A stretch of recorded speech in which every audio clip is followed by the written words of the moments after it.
Budget আব্বু decide করেছে, তো 20,000-25,000 এর মধ্যেই ছিল।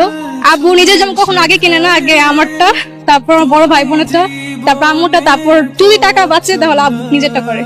আমরা অলওয়েজ চেষ্টা করি আব্বুর জন্য একটা ছোটখাটো গিফট আগে থেকে রেখে দেওয়ার জন্য, কারণ আব্বু নিজে থেকে কখনো কিছু কিনে না। তাই আমরা আগে থেকে আব্বুর জন্য ছোট্ট একটা গিফট কিনে রেখে দেই, যাতে পরবর্তীতে আব্বুকে দেওয়া যায়। সবারটা দিলে আমার একটা শান্তি সুখ, যে সবারটা কেনাকাটা হয়েছে, আমি নিজে জানিছি, এটাই আলহামদুলিল্লাহ। এখন ছেলে মেয়ে বড় হয়েছে, এখন ওনাদের একটা ভবিষ্যৎ আছে, ওনাদের জন্য চিন্তা করলে আমাদের আমাদের এটা মাইনে নিতে হবে, এটাই আমাদের মাইনে নেওয়া উচিত।